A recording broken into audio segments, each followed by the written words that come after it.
Bonjour à tous, bonjour à tous ceux qui nous ont rejoints sur ce webinaire. Normalement, vous m'entendez bien. Ce webinaire a pour objectif de présenter l'ensemble des fonctionnalités qui ont été ajoutées à la version 23.01 du logiciel Marche Courrier. Cette version a été publiée il y a à peu près un an maintenant, qui a apporté son lot de fonctionnalités. Ce dont on va parler dans cette session, on va vous présenter, ce qu'on va voir ensemble, ce sont l'ensemble des ajouts évolutifs qui ont amélioré l'expérience d'utilisation de Marche Courrier. Alors, si on rentre dans les numéros sans aller trop loin, on a 3 versions évolutives qui sont parues depuis février de l'année dernière. 1, 2, 3, c'est facile à retenir. Et ces versions ont apporté différentes évolutions au logiciel pour améliorer son paramétrage, l'expérience de l'utilisateur, étendre ses fonctionnalités en fonction des besoins soumis par nos clients. Au programme de ce webinaire, donc si je trace les grandes lignes du programme, on a regroupé en 4 points essentiels. Première chose que nous verrons ensemble, c'est l'ajout de la lecture automatisée des documents. Alors l'acronyme, c'est LAD. C'est la possibilité par le logiciel de reconnaître un certain nombre d'attributs du document importé et de les renseigner automatiquement. Deuxième point qui sera vu aussi ensemble, c'est la capture de courriel avec Outlook. Alors, c'est une fonctionnalité qui existait auparavant dans une version antérieure.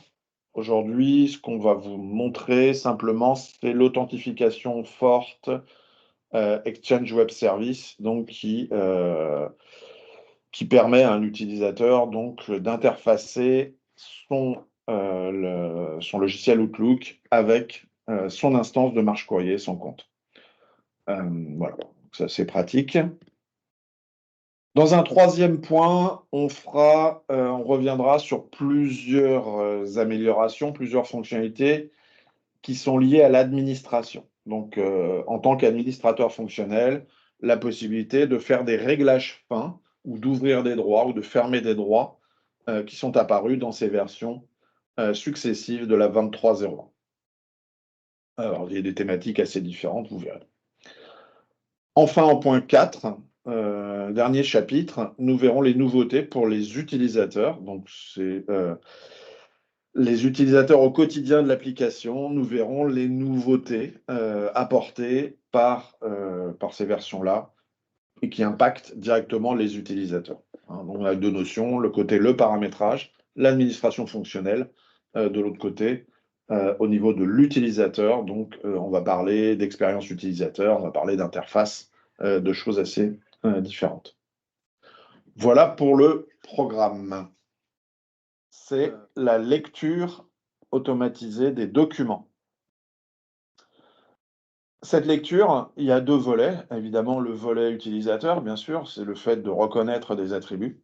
On va parler en premier d'un volet important, c'est le volet administrateur. Alors, la lecture automatisée, c'est un complément à Marche Courrier qui est déployé ou pas et qui vient assurer cette fonctionnalité de reconnaissance. Un nouveau tableau de bord avec une icône en forme d'œil qui s'appelle Mercure LAD. Mercure est un produit qui tourne très très bien, qui a été intégré suite au rachat par Marche de la société DIS, qui a été intégré à Marche Courrier au travers d'un certain nombre de fonctionnalités. C'est pour ça que vous avez le nom Mercure, nom historique de ce produit. Donc, en tant qu'administrateur, si j'accède au panneau de contrôle, ce panneau de contrôle va me permettre de faire des différentes choses et notamment d'activer ou de désactiver la fonctionnalité globalement pour tous les utilisateurs. Donc ici, vous avez dans la partie gauche, dans les menus d'action, vous avez la possibilité de désactiver à la volée la fonctionnalité de lecture automatisée des documents. Au moment de l'activation, ici, le logiciel va réaliser un test. C'est-à-dire que ce n'est pas une simple activation, oui, non, c'est une activation à condition que le test de présence du module et son déploiement soient effectifs.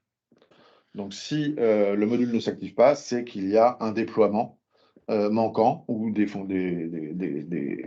fichiers manquants, ou ça peut être une erreur d'un cycle. Je vais ici, pour le besoin de cette démonstration, l'activer. Si sur du courrier arrivé, il détecte le contact, il va pouvoir pré-renseigner le contact émetteur du courrier, enfin du document, à condition qu'il y ait une indexation qui se soit faite, puisqu'il a ses propres bases d'indexation. C'est pour ça que vous avez un menu ici d'indexation des contacts. Donc là, on rentre dans la partie technique. Ce sont des tâches qui indexent les contacts.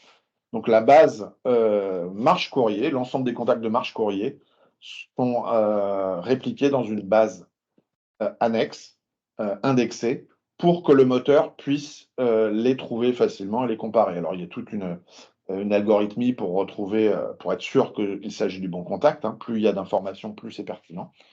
Et du coup, ici, pour l'administrateur, on a une information sur les indexations de cette base. Donc, c'est des tâches programmées qui tournent et les pourcentages d'indexation. L'idée dans une organisation, c'est de le faire tous les soirs ou toutes les nuits, voilà, pour que les utilisateurs retrouvent l'ensemble des contacts. Je vais l'associer maintenant, en tant qu'administrateur fonctionnel, à un modèle d'enregistrement. Donc, pour cela, je me rends dans les modèles d'enregistrement du logiciel.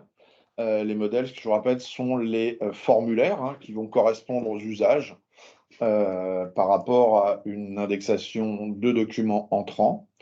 Et je vais activer ou non, pour chaque modèle d'enregistrement souhaité, la LAN. Ici, je vais prendre les courriers arrivés qui est le modèle par défaut sur cette instance. Et vous voyez que en haut à droite, on a un nouveau bouton qui s'appelle traitement LAD. Donc ici, simplement, par contrôle, je vais pouvoir activer automatiquement sur ce modèle d'enregistrement le pré-traitement LAD, c'est-à-dire la tentative de reconnaissance d'attributs du document.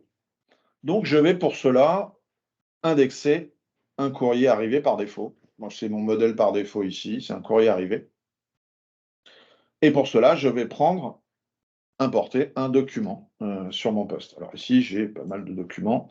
De type courrier arrivé, on va prendre une demande de place en crèche, un exemple de fichier. Vous allez voir qu'après l'ouverture, au moment de l'importation, de l'upload du fichier, vous allez avoir un petit message, c'est très court, de déclenchement de la lecture automatisée et le renseignement des champs à faire. J'ouvre. Voilà, l'analyse est terminée. Alors c'est très court, c'est pas... Il y a beaucoup de calculs derrière, il y a beaucoup de comparaisons de chaînes, il y a beaucoup de... ça va assez loin, on ne va pas rentrer dans le détail du moteur. Et du coup, vous avez ici plusieurs attributs qui ont été automatiquement renseignés et reconnus. Ici, vous avez la date du courrier. La date du courrier, c'est le 2 janvier 2024. Si je prends mon document, j'ai bien un courrier daté du 2 janvier 2024, qui était en toutes lettres ici, le mois, qui m'est reconnu comme la date du courrier. Voilà. Qu'est-ce qu'on va trouver d'autre? On va trouver l'objet. L'objet, ici, je retrouve place en crèche, l'objet qui était celui du document intégré. Et enfin, j'ai un expéditeur.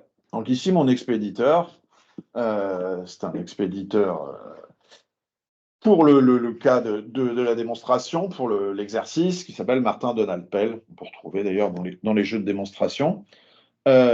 Le traitement LAD a reconnu en fait le contact Martin Donald Pell comme expéditeur du courrier entrant.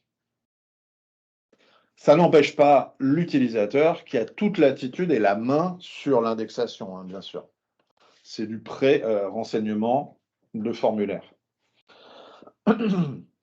Cela fonctionne aussi, ce traitement LAD, il fonctionne avec un outil mis à disposition qui permet d'importer via un scanner de bureau, un petit scanner relié à l'ordinateur, ce qu'on appelle Scan to Marsh, qui est une librairie qui va permettre de scanner rapidement sur un petit scanner à côté et d'importer, d'indexer directement dans Marche Courrier.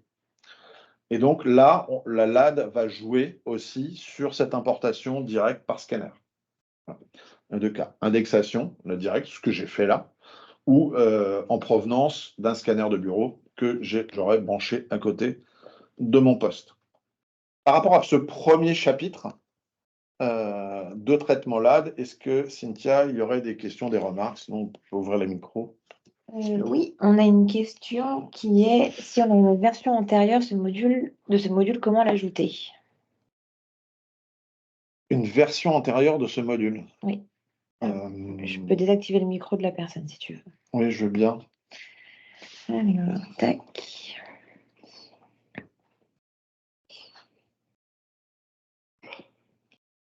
Et c'est Monsieur Ella Amadou qui posait la question. Oui, une version antérieure, quand on dit par une version antérieure du module. Bonjour. Oui, bonjour. En fait, je veux savoir si on a une version antérieure de Marche Courrier, pas de ce module, une version antérieure de Marche Courrier, comment ajouter ce module? Avec une mise à jour ou il faut carrément faire une nouvelle installation? Il faut faire la montée de version de Marche Courrier. Ça ne fonctionnera pas avec des versions antérieures de Marche Courrier. Hein. Okay. Voilà.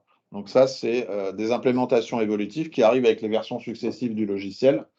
Et donc, les tableaux de bord, ce qu'on a vu sur l'un des interfaces, la connectique au module, c'est vraiment en montée de version. Donc là, aujourd'hui, la version de Marche Courrier, la dernière, est une 23.01.3. Oui, il y a Madame Falzan qui demande si tous les formats de date sont reconnus. Alors,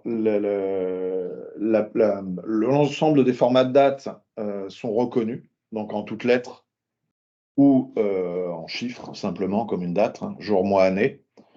Oui, c'est fait pour ça. Voilà. Dans certains cas, il faudrait vraiment que ça soit des formats très ou qu'il y ait une faute et encore d'orthographe. Donc oui, c'est adapté à l'ensemble des formats de date qu'on va pouvoir mettre dans le courrier. Ici, volontairement, le mois est en toutes lettres, par exemple. Et j'aurais pu mettre le mois en chiffres en 0,1. Voilà. On a Madame Layouni qui demande si on peut utiliser des photocopieurs scanners avec la LAD.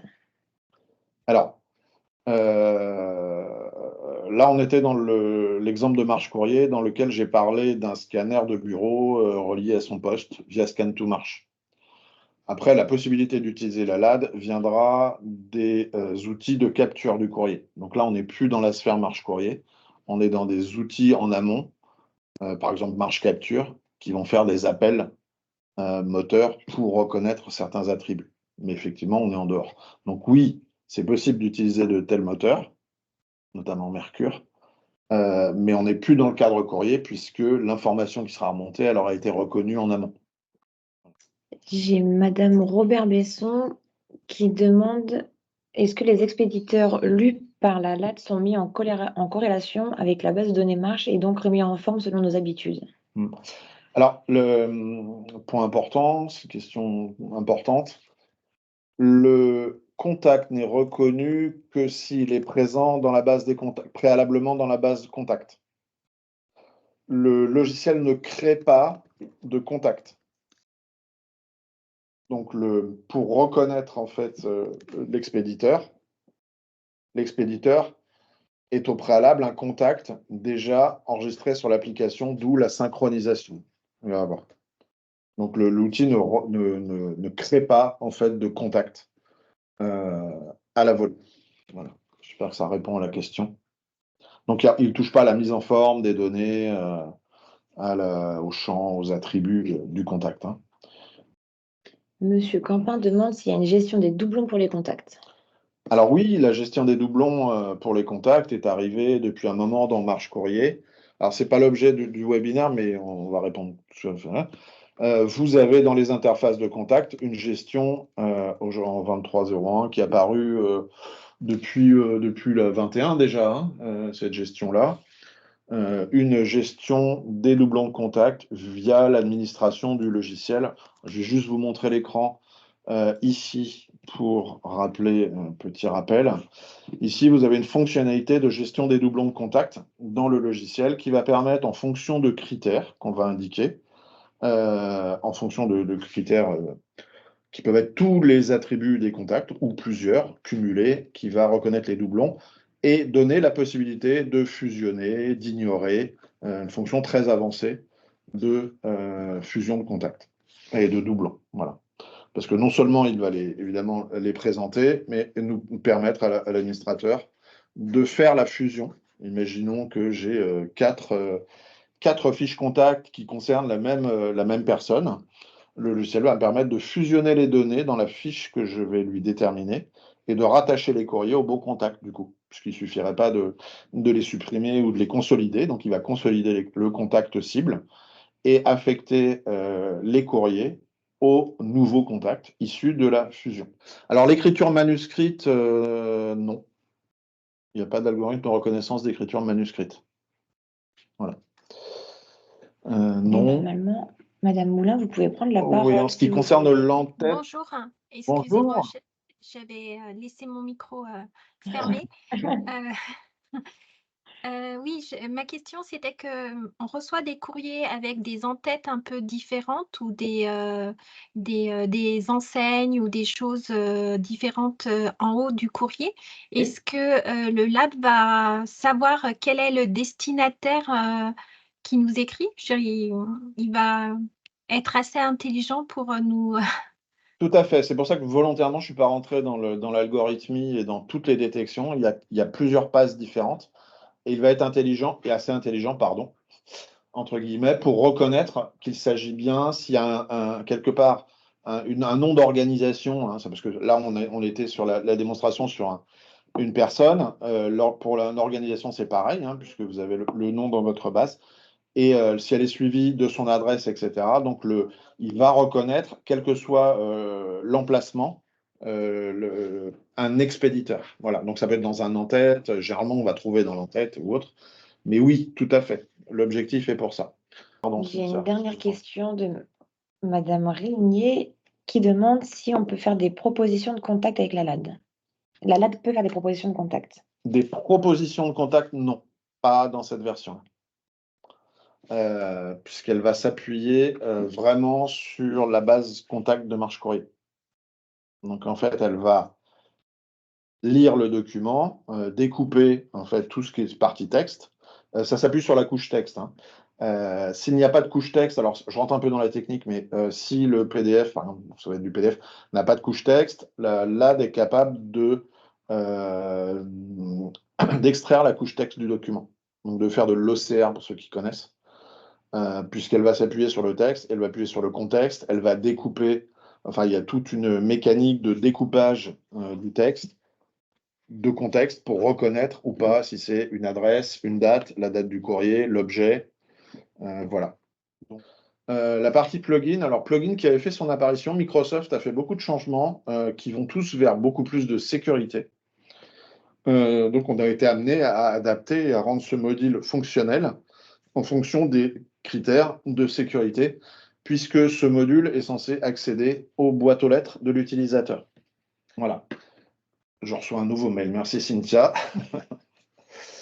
Avec 2 pièces jointes, qui va mettre à disposition de l'utilisateur cette application tierce, ce plugin, qui va me permettre ici d'avoir cette petite icône de marche courrier qu'on voit en haut à droite et directement de l'importer dans ma session.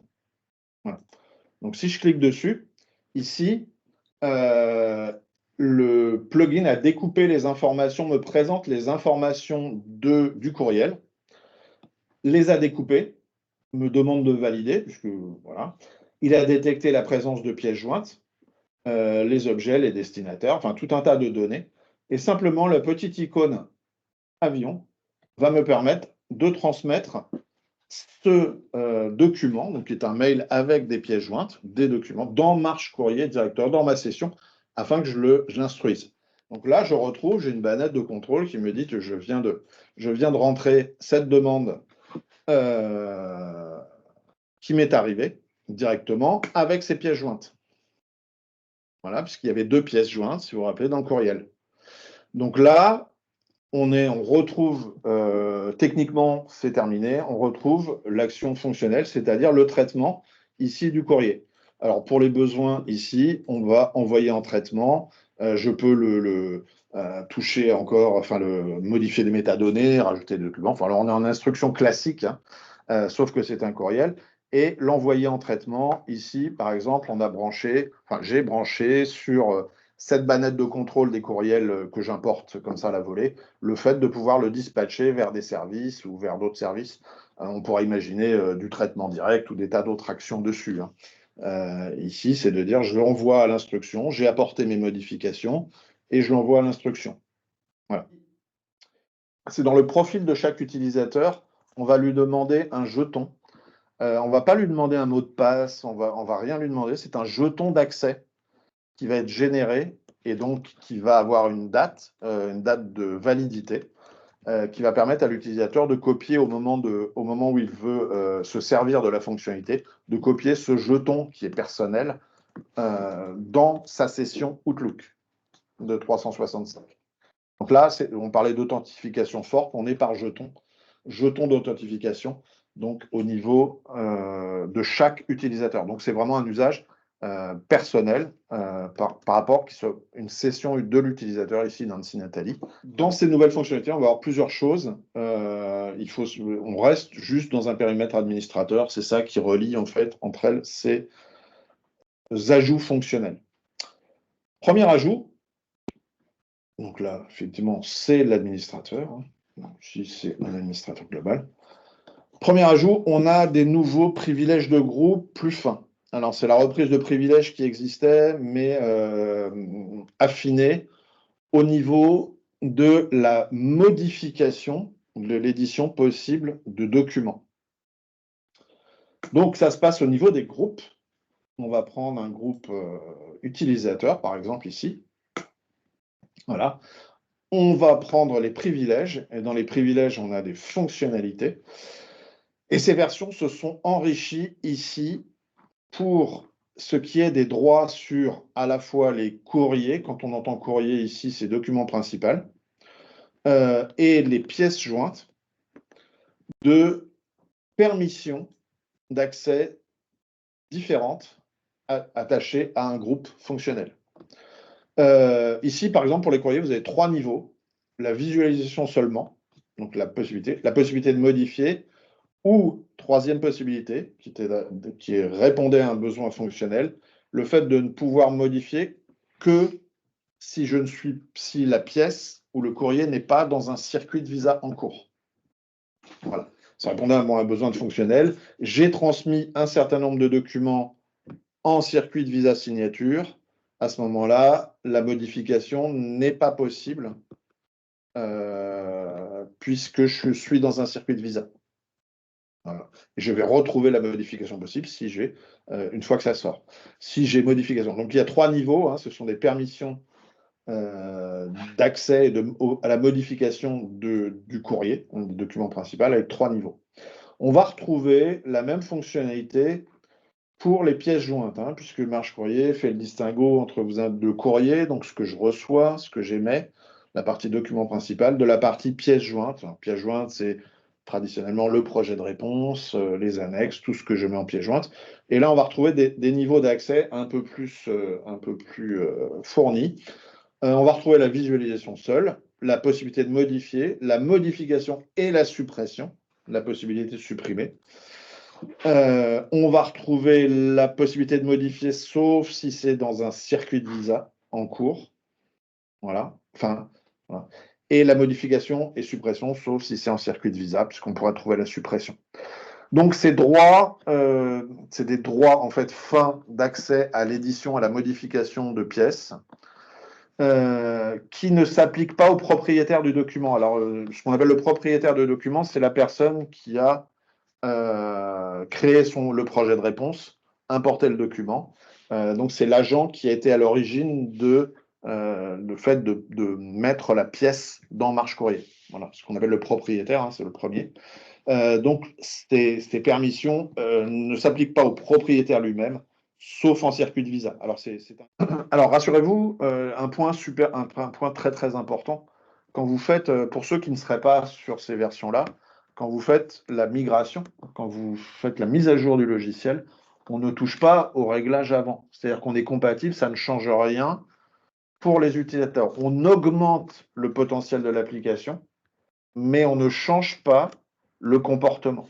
C'est-à-dire que si vous dites, oh là là, ça va être compliqué, ça va perturber tous les utilisateurs, le fait d'avoir ces nouvelles possibilités, en fait, vous migrez, ça ne change rien pour les utilisateurs, ça a exactement les mêmes fonctionnalités qu'aujourd'hui. C'est après, en fonction des paramétrages que vous faites, où là, vous allez changer les comportements. D'accord? C'est le principe de migration qui est, c'est ça souvent ce qui est le plus compliqué hein, pour les équipes de développement, c'est de s'assurer en montant de version qu'on ne change pas les comportements de l'application ou ses réglages, mais qu'on ouvre de nouvelles possibilités. Alors, on ne peut pas toujours. Donc, c'est ce qu'on appelle en anglais, en français, les changements de rupture ou les breaking change, en disant, bah là, pour cette nouvelle fonction, ça va changer ce qui va changer vraiment. Mais du coup, on adapte au paramétrage existant, en fait. Hein. Autre paramètre, donc là, c'est une série de paramètres. Hein, on est toujours dans le contexte d'un administrateur fonctionnel et du fait de pouvoir vraiment paramétrer. On a un enrichissement de l'action envoyée pour visa, une action dont on se sert souvent. Voilà. Ici, je vais prendre celle qui est implémentée ici. Donc, on est bien sur l'action envoyée pour visa. Hein. Ça ne change pas. C'est une action système. Ici, elle s'appelle, dans cette instance, envoyée au parapheur. Int pour interne, puisqu'on aura l'occasion de passer sur les externes, les parapheurs externes. Et là, on a une petite... alors, je vais faire ça. Voilà. Ici, on a un nouveau paramètre qui me permet de verrouiller le circuit de visa. C'est-à-dire que lorsqu'un utilisateur envoie un circuit de visa, le comportement traditionnel de cette option, c'est de pouvoir rajouter des viseurs, rajouter des signataires, modifier des rôles. Ici, on verrouille la possibilité de modifier le circuit préétabli, celui par défaut de l'entité, ou en fonction du circuit. Alors, ça n'a de sens qu'avec le fait de ne pas pouvoir modifier le circuit de visa dans les onglets de la fiche détaillée. Pourquoi? Parce que si je peux les modifier dans l'onglet, mais que pas dans l'action, c'est un peu incompréhensible, puisque en fait, en gros, j'ai le droit de les modifier. Donc, ça doit s'accompagner du fait de verrouiller la possibilité, si on le souhaite, hein, de modification des circuits de visa par défaut des entités. Et donc, je peux le bloquer dans les onglets, le fait de et dans l'action, pour être cohérent. Alors, passer au point qui suit, qui est l'action redirigée dans les options de redirection. OK. Donc, on reste dans les actions. Et l'action de redirection, action aussi souvent utilisée, hein, parce que c'est le fait de dispatcher en fait l'instruction dans les différents services ou les différents utilisateurs ou de réattribuer en fait le courrier. Donc, l'action de redirection, historiquement, vous aviez des paramètres de comportement de cette action dans les anciennes versions de Marche Courrier. Ça a été dans des fichiers de configuration au niveau serveur, ça a été un peu à droite à gauche. Là, on l'a vraiment étendu, on a fait aboutir ces paramètres d'action. On va proposer, alors tout se passe dans les boutons que vous avez, hein, ce qu'on appelle en anglais les toggles, les boutons d'activation, en fait. Vous avez les boutons historiques, bien sûr, mais là, on va trouver trois grandes fonctionnalités qui existaient, qui ont été reprises des paramétrages côté serveur, qui ont été mises au niveau des actions et des nouveaux paramètres. Alors, le premier, c'est garder les rôles en copie existante. Donc, je redirige, il y a une action de redirection qui est mise en œuvre. Les rôles en copie de la liste de diffusion qui étaient présents sont gardés par défaut dans l'action de redirection. Voilà, possibilité. Donc, oui, non. Voilà, là, c'est actif.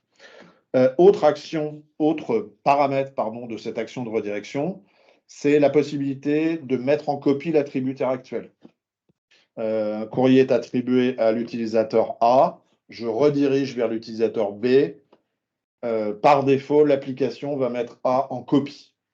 Voilà, alors, ces fonctionnalités, elles ont été demandées par certains de nos clients qui utilisent ces fonctionnalités. Donc, nous, on les ajoute en possibilités complémentaires de paramétrage des actions. Elles ont des usages. La troisième, c'est de garder les autres rôles. Il n'y a pas dans les listes de diffusion, vous avez eu l'occasion de le voir, il n'y a pas que des rôles en copie. On va avoir des rôles pour avis, en information. On a toute une possibilité de rôles différents. Là, ce bouton permet de dire simplement que l'ensemble des autres rôles de la liste des diffusions, les en copie, les pour avis, d'autres, seront gardés dans l'action de redirection, seront proposés automatiquement. Alors, proposer automatiquement, ça veut dire que c'est pré-rempli, mais que l'utilisateur, dans les actions de redirection, a la possibilité de modifier ou d'ajouter des personnes, hein, bien sûr. C'est ce qu'on parle, c'est le comportement par défaut pour passer d'une liste de diffusion A à une liste de diffusion B et d'avoir un comportement de l'application sans être obligé de remettre tout le monde. Donc, c'est un comportement par défaut standard dans l'application. Donc là, ça permet d'instancier en fait divers comportements, hein. Si on instancie plusieurs actions de redirection à destination de groupes utilisateurs différents, on peut jouer sur ces paramétrages. Certains groupes où je souhaite que l'attributaire garde un œil, soit en copie de ce que devient l'instruction du courrier, ou d'autres groupes sur lesquels il n'y a pas d'intérêt. Donc à ce moment-là, je désactive, j'instancie une action de redirection différente et je la paramètre différemment. Voilà. Et donc, on peut passer à la suite, qui est la visibilité des annotations dans les paramètres. Voilà. Autre fonctionnalité importante qui a souvent suscité des débats, des usages différents selon les organisations, des souhaits de comportements différents, c'est le fait de partager ou pas des annotations sur le courrier.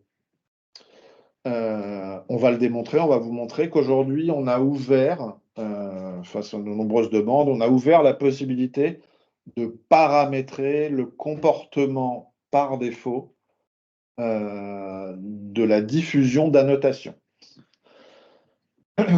En gros, lorsque vous faites une annotation, lorsque vous annotez un courrier, il y a un partage qui est fait, soit à l'ensemble de l'organisation, soit juste aux entités de l'utilisateur, avec des fonctionnements différents. Aujourd'hui, les paramètres positionnés dans l'administration, alors, ils ne sont pas positionnés dans la partie paramètres simplement. Dans les paramètres, vous avez des paramètres simplement textuels ou des valeurs à positionner. Il y a deux nouveaux paramètres qui font leur apparition. C'est ces deux paramètres qui vont conditionner le comportement par défaut du partage d'annotations.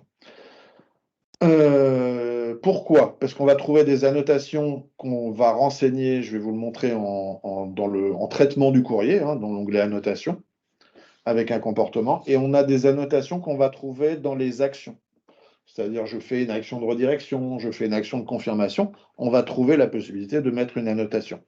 Et donc, le comportement de partage de cette annotation au moment de l'action ou dans le fil d'actualité du courrier, on va pouvoir soit avoir des comportements différents, ce qui est le cas aujourd'hui, soit calquer les mêmes comportements, étendre le partage par défaut à tous ou restreindre le partage par défaut.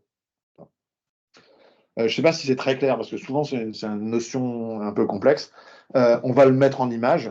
Donc là, on a un sur l'action, c'est-à-dire que lorsque je fais une action, la notation est restreinte quand je ne suis pas dans une action. Et ici, quand je suis dans une action, la valeur 0 me dit que c'est à toutes les entités. Donc si je veux le voir en image, ça sera beaucoup plus parlant. On ira modifier. Voilà, ici je vais prendre un courrier à traiter, peu importe, on va ici prendre un courrier à traiter, voilà. On va aller dans le fil d'annotation, et là je rajoute une annotation. Alors qu'est-ce qu'on voit tout de suite à l'écran? C'est qu'ici elle est restreinte à mes pôles d'appartenance. Donc l'annotation que je vais émettre, ici, voilà, directement, par défaut ici, elle est restreinte. Alors ça ne veut pas dire que je ne peux pas l'étendre, hein. Vous avez toujours les fonctionnalités, la possibilité d'étendre la visibilité. Mais par défaut, hein, c'est le logiciel, positionne mes entités d'appartenance dans le partage. D'accord? Donc je le revois, celle-là. Autre chose, deuxième possibilité d'annotation, c'est le fait de... on va faire un faux classement sans suite. Voilà. Ici, vous avez dans la plupart des actions de marche courrier, la possibilité au moment de l'action de rédiger une note sur le courrier. Et vous voyez que cette note-là, celle que je suis en train de mettre sur l'action, elle est visible par l'ensemble de l'organisation, par défaut. C'est le comportement par défaut. Les paramètres qu'on trouve maintenant dans l'administration de marche courrier permettent de changer ces comportements, soit de l'étendre, soit de les différencier, comme c'est le cas aujourd'hui, soit de les restreindre dans les deux cas. Je vais demander à Cynthia si tu peux changer le paramètre dans l'administration lié aux actions, donc on action. Oui. Et si tu peux le mettre à 1, s'il te plaît. Merci. C'est fait. Voilà, on va rafraîchir. Voilà. Donc là, j'ai demandé à Cynthia via l'administration de positionner, d'activer la restriction par défaut lorsque je fais une action. Donc on va reprendre notre classé sans suite. Voilà. Et ça a changé, c'est-à-dire que maintenant la note que je vais mettre, l'annotation que je vais faire au moment de l'action, ici, par défaut, il me l'a restreinte. Voilà. Ce qui n'empêche pas, comportement usuel de l'application marche courrier, d'étendre la visibilité ou de la restreindre. Voilà. On est vraiment sur du comportement par défaut. Donc, ces deux paramètres me permettent de conditionner par défaut le partage ou la restriction d'accès aux annotations. Et dans le cas où c'est restreint, ces entités changent au fil du workflow, est-ce que la visibilité est mise à jour? Les entités changent. Non, ce n'est pas rétroactif. Il n'y a pas de rétroactivité de partage. C'est-à-dire que si demain j'active le fait que ça soit restreint, alors qu'avant c'était voilà, sur des annotations déjà saisies, elles ne changent pas de périmètre. Du coup, on va pouvoir passer au récapitulatif des notifications de Banet. Voilà. Alors, petite chose qui ont fait leur apparition aussi en passé, c'est la partie notification. Ça fait son apparition. Donc, dans les notifications, on va trouver pour les notifications qui sont les plus utilisées généralement, c'est les notifications de bannette, basket. C'est est-ce que j'ai dans une bannette dans mon périmètre, est-ce que j'ai un nouveau courrier qui vient d'arriver? Donc, c'est les notifications de bannette.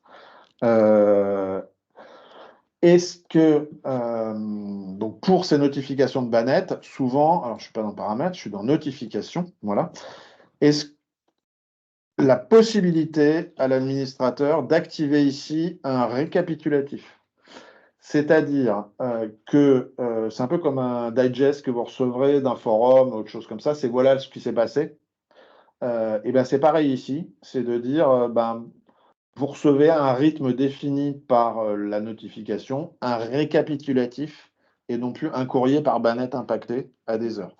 Dans le parapheur électronique, aujourd'hui, interne de l'application, pour la partie Visa signature, vous avez la possibilité ici, qui est aussi un paramètre, de modifier, d'ajout de circuits définis. Aujourd'hui, elle a des actions disponibles dans son parapheur, notamment transmettre la réponse signée, qui est par essence l'action d'un signataire. Seulement, là, j'ai décidé en tant que Patricia Petit de ne pas signer ce document et de le faire signer par le secrétaire général et donc de le désigner comme signataire et de me mettre en viseur. Je valide la modification que je viens d'opérer dans le circuit, en disant que moi, je vise simplement. On m'avertit, mon circuit de visa étant modifié, les actions dont je dispose ont été mises à jour en fonction du rôle et de la position et de la modification effectuée. Si vous voyez, la possibilité de signer et de transmettre la réponse signée n'est plus active, puisque maintenant on a une validation et poursuivre le circuit. Donc, ça consiste à la volée, en fonction des modifications qu'a fait l'utilisateur du parapheur, de lui proposer les actions qui vont être possibles, étant donné sa position, son rôle. D'accord? Tout ça concerne les clauses d'apparition d'action. Donc, pour ceux qui connaissent, à creuser, c'est une action va pouvoir apparaître en fonction d'un contexte. C'est contrôlé par une clause au niveau de paramétrage des actions. Et donc là, c'est simplement le fait que quand je modifie dans mon parapheur le circuit, je touche au circuit, les actions vont s'adapter automatiquement en fonction de leur clause au rôle de l'utilisateur. Autre chose pour toujours dans les aspects du parapheur, toujours pour ce qui est parapheur, pour les utilisateurs, puisque là on est vraiment dans les usages de marche courrier, nous avons implémenté une nouvelle modale qui, j'espère, sera là pour faciliter la vie des utilisateurs. Je vais prendre un courrier, peu importe, et je vais le transmettre à un parapheur externe. Donc, le souvent, cas d'usage. Ici, en l'occurrence, c'est notre partenaire FAST. Donc, je vais transmettre vers le parapheur FAST. Donc, j'ai un certain nombre de pièces. Le courrier a suivi une instruction avec des pièces jointes, voilà, différentes pièces. Et je vais le transmettre au parapheur dans un circuit externe, en l'occurrence FAST. Donc ici, c'est la nouvelle interface mise à disposition qui est apparue en 23.01.3 du logiciel qui présente à l'utilisateur. Alors, peut-être pour certains, cet écran peut être nouveau, etc. Vous avez deux parties sur cette fenêtre. La partie gauche, ça, c'est propre au parapheur externe que vous utilisez ou pas dans votre organisation. Ici, c'est du FAST. Mais cette partie gauche, à la limite, elle s'adapte à ce qui est en usage dans votre organisation. Ce qui va être intéressant ici, c'est la partie droite. La partie droite, elle propose tout de suite, d'entrée de jeu à l'utilisateur, les documents qui seront transmis. Donc ici, on voit que lorsque je vais faire l'action de valider, ici, en bas, l'utilisateur, on lui propose ici, on lui montre les trois pièces qui seront transmises au parapheur, dont une pour Visa Signature, c'est rappelé ici en bas, et deux autres en tant qu'annexe. Donc ça permet visuellement, très rapidement, de contrôler ce qui va être échangé et transmis à un parapheur externe. Non seulement ça permet un contrôle visuel d'entrée, mais ça permet aussi de faire un certain nombre d'actions. Par exemple, ici, l'annexe tracée 2024, je ne souhaite pas qu'elle soit mise en annexe. Donc simplement, je peux à partir de là la sortir du parapheur. Donc là, la vue qui m'est présentée, c'est toujours il n'y a plus que deux pièces maintenant intégrées, une pour Visa Signature, une autre pour annexe. Je me suis trompé. Ah non, finalement, je voulais bien la mettre. Donc, à partir de cette action, si je fais toutes les pièces jointes, documents annexes, on retrouve ma pièce ici qui n'est pas intégrée. Je vais pouvoir ici la réintégrer au parapheur. Voilà. Et donc, je retrouve bien mes trois pièces intégrées au parapheur. Donc, ça permet à partir de cet écran, ça ne rajoute pas de la fonctionnalité que j'aurais trouvée dans l'onglet de pièces jointes sur lequel je pouvais intégrer au parapheur, enlever du parapheur, ajouter. Ça me permet un contrôle direct au moment de l'action de bien contrôler ce qui est transmis et éventuellement de le faire sortir du périmètre, ici du parapheur. Encore plus d'action, d'intégrer à la volée une nouvelle pièce que j'aurais oublié de transmettre. En disant, tiens, j'ai une pièce en local, j'ai oublié je dois la joindre avec, je l'ai reçue par courriel, je dois l'intégrer à la volée. Donc là, je peux directement, aussi à partir de cette interface, intégrer de nouvelles pièces et les proposer au parapheur. Vous avez une série de filtres simplement en haut. Par défaut, le filtre positionné, c'est les pièces intégrées au parapheur. C'est quand même l'objet de l'action que je suis en train de mener. C'est de transmettre des pièces à un parapheur. Donc, on me propose. J'ai la possibilité de cibler uniquement pour Visa Signature. Donc, celles-là seront soumises au circuit de Visa Signature. Et les pièces qui seront uniquement soumises pour annexe, donc elles n'exigent pas de signature, elles seront présentées en appui de ma demande de Visa Signature. Donc voilà, cette nouvelle interface. Ici, j'ai un petite interface trombone qui, ici, va me dire que j'ai 3 pièces. Donc, il se met à jour. Je vais enlever une annexe. L'annexe 2, je ne vais pas la joindre au parapheur. Effectivement, le petit trombone me rappelle que j'ai bien 2 pièces qui vont être transmises, une pour Visa, une en tant qu'annexe à la signature. Évidemment, l'action, si je n'ai pas de pièce pour Visa signature, le validé ne sera pas présent, parce qu'il faut au moins une pièce.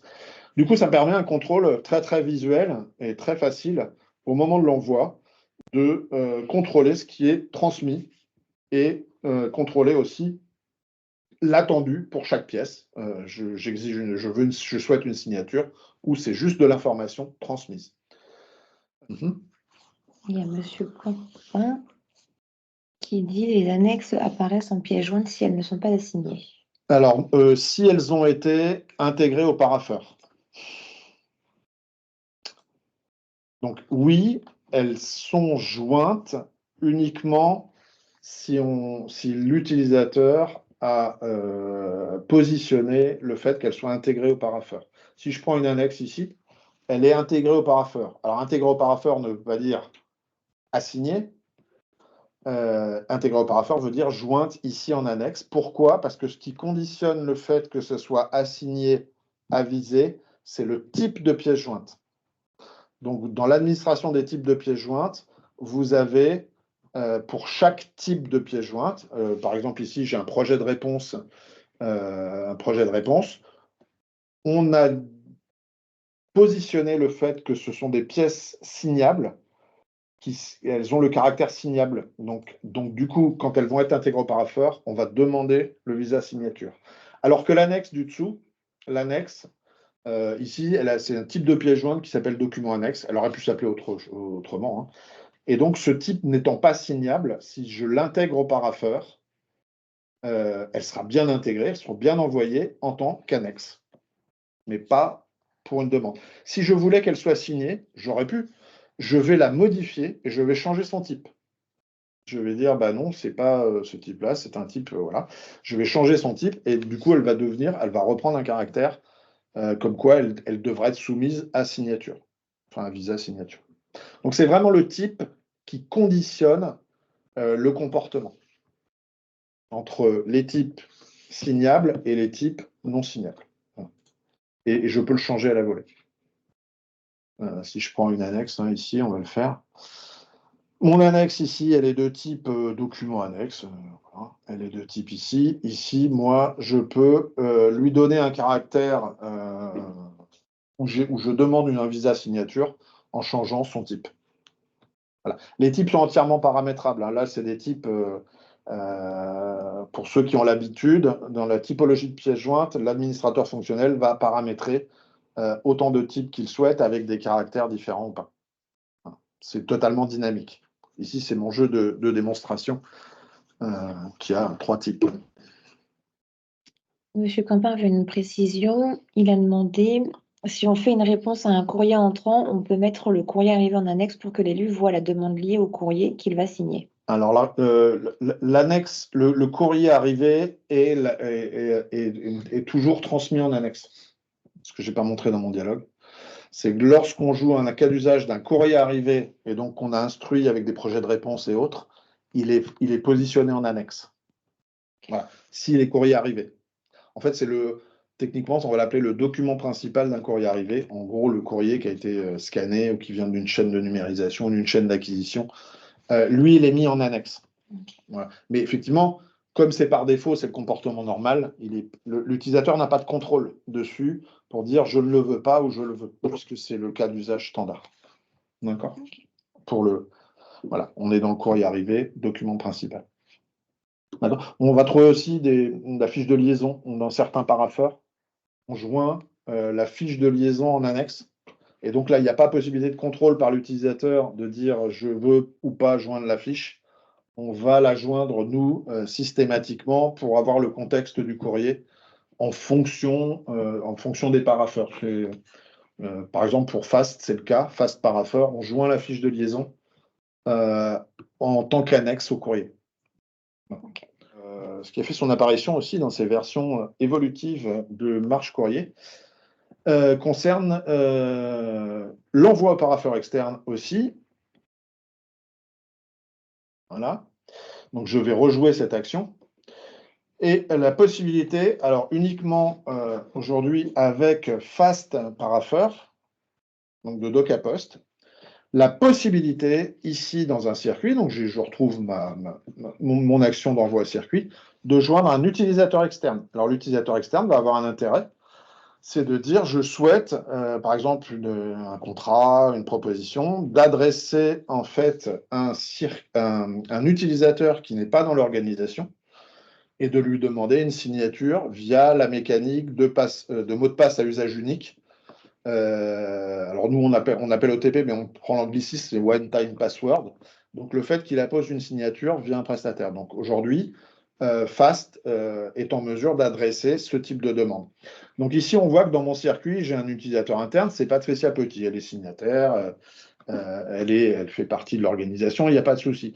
Je vais adresser un utilisateur externe en disant j'ai besoin d'une signature avant du candidat, de l'externe. Donc ici, ça me permet directement ici d'adresser dans le circuit un utilisateur qui ne fait pas partie de l'organisation, qui n'a pas d'accès à marche courrier, qui n'a aucun accès. Donc là, le logiciel me propose pour ce besoin-là, d'adresser des externes, je vais avoir besoin de renseignements, puisque je vais transmettre à Fast des renseignements en disant rapporte-moi la signature de monsieur Untel, avec voici son numéro de téléphone, voici son courriel, puisque le processus de mot de passe à usage unique va demander un mail pour être prévenu qu'on a un document à signer et il va se servir du numéro de téléphone mobile pour authentifier l'action de signer. Voilà, il y a deux niveaux. Donc ici, qu'est-ce que me propose Marche Courrier? Il me propose deux choses. Il me suggère un contact. Il me dit le courrier que vous avez, auquel je réponds là, tout ça, en fait, l'expéditeur, c'est Nicolas Martin. Donc, est-ce que par hasard, ce sera à lui que vous voulez, de lui que vous voulez une signature? Donc, si je dis, ben oui, c'est exactement ça, donc je le sélectionne. En gros, sa fiche n'est pas complète là. Donc, je pourrais compléter ici avec le courriel et le numéro de téléphone. Mieux, c'est qu'il me permet ici d'effectuer une recherche en disant mon utilisateur externe, alors il faut qu'il soit dans la base contact pour le retrouver. Je vais prendre Martin Donald Pell, qui lui, voilà, j'ai simplement choisi, qui lui a déjà le numéro de téléphone renseigné dans la partie contact, ainsi qu'une adresse ici de courriel. Je vais pouvoir lui attribuer éventuellement un rôle, la plupart du temps c'est signataire, et je fais modifier. Alors, j'ai rajouté dans mon circuit un utilisateur externe et je vais pouvoir le positionner dans un circuit de type séquentiel avant ou après la mère de la ville. Donc là, je vais demander une signature en amont de la personne et ensuite, ça sera signé par Patricia Petit qui joue le rôle dans notre jeu de démo de Madame la maire. Voilà. Un petit message ici, puisqu'on parlait de fiches de liaison. Donc, dans le scénario classique d'envoi ici à des parapheurs externes, notamment Fast, on va jouer on va joindre une fiche de liaison pour avoir le contexte du courrier.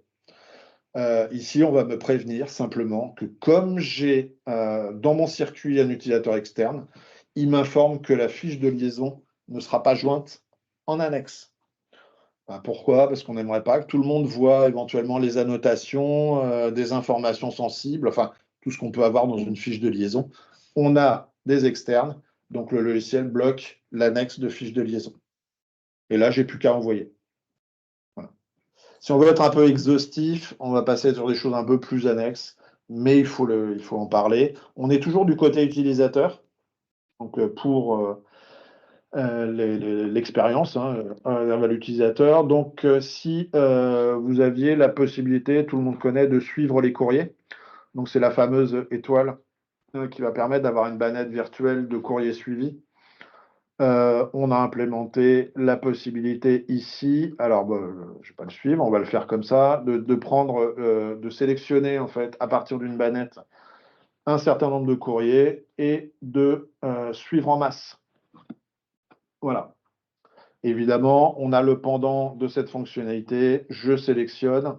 Alors, on peut faire de la sélection, voilà, je sélectionne et discontinue. Et la même possibilité qui est ouverte de ne plus suivre en masse. Voilà.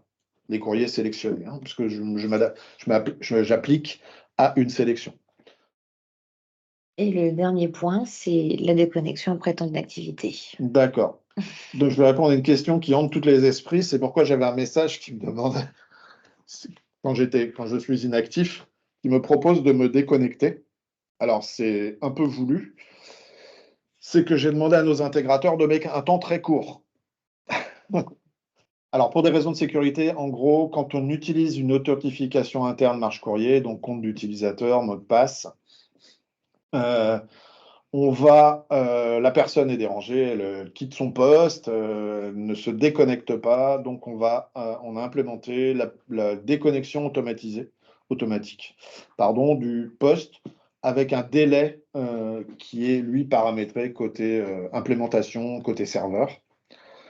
J'ai volontairement fait mettre un délai très court de 2 minutes sur la session ici pour le montrer, parce que si j'avais mis 45 minutes ou plus, ou même un quart d'heure, il faudra attendre un quart d'heure. Donc là, il me le proposait de dire attention, inactivité, vous allez être déconnecté de la session.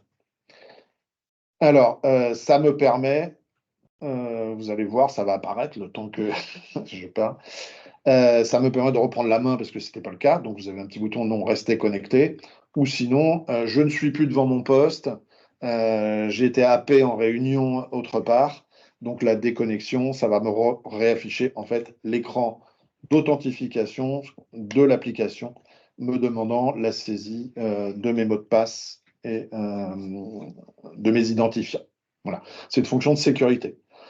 Donc, il ne faut pas être surpris. Le délai de déconnexion est fixé par une valeur lors de l'intégration du logiciel, de son déploiement, en fait. C'est modifiable. C'est un délai qu'on peut paramétrer à l'avance. Voilà. Donc là, il me propose, si vous avez tous vu mon écran, période d'inactivité, pour moi très courte. Là, voilà, on m'a sorti. Donc, il m'a remis ma session. Donc là, je suis censé pas être devant mon poste du tout, être en arrière. Et pour des raisons de sécurité qu'on comprend, le fait de déconnecter la session en cours. Donc, ça m'oblige évidemment à la reconnexion ici. Dans la feuille de route, la version 23.01, ça a changé. Pour ceux qui nous suivent et qui utilisent les solutions depuis longtemps, maintenant, nous déployons assez rapidement, 3 en un an, de versions évolutives, sans jamais casser le fonctionnement de marche courrier. Donc, vraiment, c'est dans la continuité, ce qu'on appelle, il n'y a pas de changement de rupture. Dans le fait de mettre à jour, vous laisse le temps d'étudier ces fonctionnalités et de les paramétrer selon vos besoins.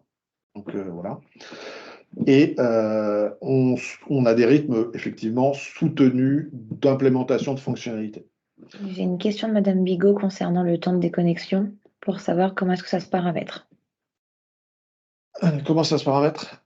Donc, il y a une variable d'environnement qui est côté serveur. Alors, il n'y a pas d'écran, si c'est au niveau fonctionnel ici, on n'a pas d'écran pour dire voilà. Et donc, l'administrateur technique va positionner, alors si c'est en SaaS, il faut demander à nos équipes, on demande au support, c'est de demander un temps de déconnexion et qu'ils puissent le déployer sur l'instance. Donc, c'est changer un paramètre, en fait. Mais c'est côté serveur. Donc, il faut avoir accès au serveur et faire la demande. Donc, c'est vraiment le on-premise, ça serait l'administrateur technique de la solution. Est-ce que vous avez des questions qui concernent cette fois-ci plus largement, pas forcément ce qu'on a vu aujourd'hui, qui peuvent concerner d'autres fonctionnalités, d'autres interrogations à propos du produit. Voilà, on est à votre disposition pour échanger si vous avez des questions par rapport à, ou des interrogations, ou des remarques, ou des suggestions à faire par rapport au produit tel qu'il est aujourd'hui. Donc, voilà, sans tenir compte de l'ordre du jour qui était aujourd'hui le nôtre. Oui, merci pour cette présentation de nouvelles fonctionnalités. Il était question à un moment donné d'améliorer également le paraffeur interne de match courrier pour avoir quelque chose qui soit un peu ressemblant au paraffeur externe, le match paraffeur. Qu'en est-il de cette intégration au fait, dans le match courrier, Alors, ou de cette évolution? Voilà, vous tombez bien, puisque la feuille de route du produit, donc là on parle feuille de route de marche courrier. Donc en juin, on sort une version avec un paraffeur interne complètement réécrit.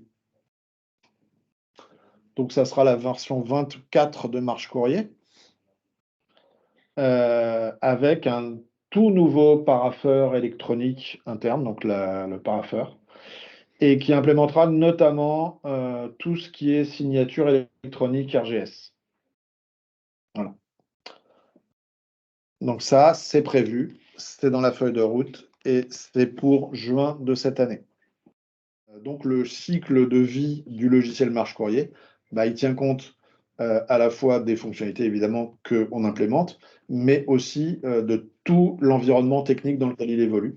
Les évolutions techniques, les correctifs de sécurité, tout ce qui est important et qui évolue en permanence dans son écosystème. Donc, par exemple, la 24, il y aura les nouvelles versions de PHP, nouvelle version de PostgreSQL, notamment, je parle des plus importants, mais en même temps, toutes les librairies, puisqu'on est dans de l'open source et qu'on utilise beaucoup de librairies open source, donc toute l'évolution de ces librairies aussi embarquées dans l'écosystème de marche courrier. Donc le travail ne consiste pas d'une nouvelle version à sortir uniquement des fonctionnalités, mais pour les développeurs, à s'assurer de la compatibilité et donc à revoir certaines choses pour être compatible avec les dernières technologies utilisées par le logiciel. Ok. Et j'ai une question de Madame Bigot qui demande où aller pour les temps d'échange concernant les revues de fonctionnalités. Alors, dans l'invitation de ces temps d'échange, vous recevrez une invitation avec le lien. En fait, c'est du Teams, on sera dans les mêmes conditions à peu près. Donc, il y a un moment, c'est 1 heure max, c'est 1 heure maximum. Quelquefois, ça peut être plus court. Présentation de certaines choses et puis échange autour de ces fonctionnalités. Voilà. Attention, ce n'est pas du support. Donc, vous avez des circuits de support habituels pour contacter nos équipes. Là, on est vraiment sur des échanges fonctionnels ou des besoins ou donner vos ressentis par rapport à ce qui est présenté à l'écran sur les futures nouvelles fonctionnalités qui arrivent. Voilà. Et c'est très, très important puisqu'on est preneur de ces échanges en direct en disant avez-vous pensé à ça, ça serait bien d'avoir ça. Et donc, on en tient compte et à chaque fois, on échange. Et là, il y a toutes les équipes de développement.